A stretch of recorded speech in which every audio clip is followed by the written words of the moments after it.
శుభమస్తు. అందరికీ నమస్కారం.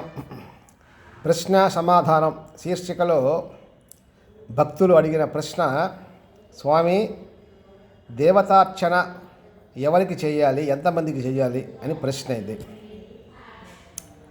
వాస్తవానికి మన ఇళ్లలో చాలా సింపుల్గా ఉండాలి దేవతార్చన. హంగామాలు, ఆర్భాటాలు, యంత్రాలు, తాయెత్తులు, ఇతర పెద్ద పెద్ద పటాలు, పెద్ద పెద్ద విగ్రహాలు అలాగానే పెట్టుకుంటే అది గుడితో సమానమైపోతుంది. అలాగానే విగ్రహాలు పెట్టుకొని పూజ చేస్తే దానికి అనుష్ఠానం నిత్యము చాలా భీకరంగా బీభత్సంగా చేసుకుంటూ రావాలి.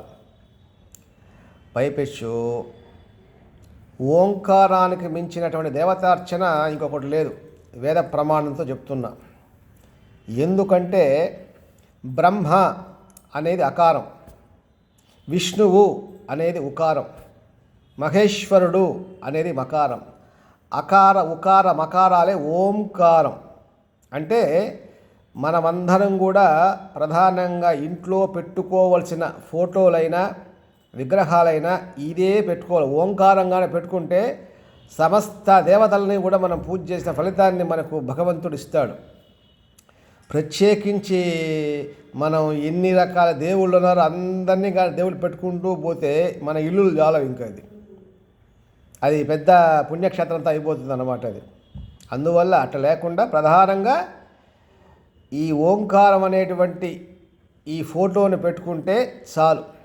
రూపంగా పెట్టుకోవాలంటే శివపరివారం నలుగురు ఉంటారు: విఘ్నేశ్వరుడు, సుబ్రహ్మణ్యుడు, స్వామివారు, అమ్మవారు.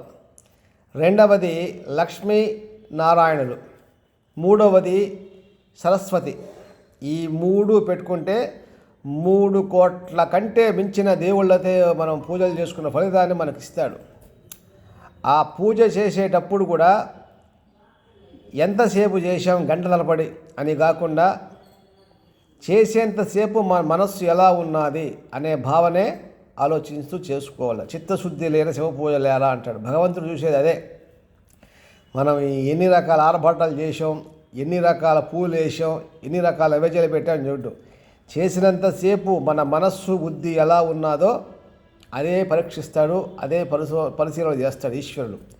కాబట్టి ప్రతి ఒక్కరు కూడా ఈ విధంగా శివపరివారం ఉండే ఒక ఫోటో, లక్ష్మీనారాయణులు ఉండే ఒక విగ్రహమో ఫోటో, ఇవి రెండూ పెట్టుకుంటే అందరినీ పెట్టుకుంటే లెక్క. ఈ విధంగా చేసుకోండి చాలు. శుభం భూయాత్. శివానుగ్రహ రక్ష.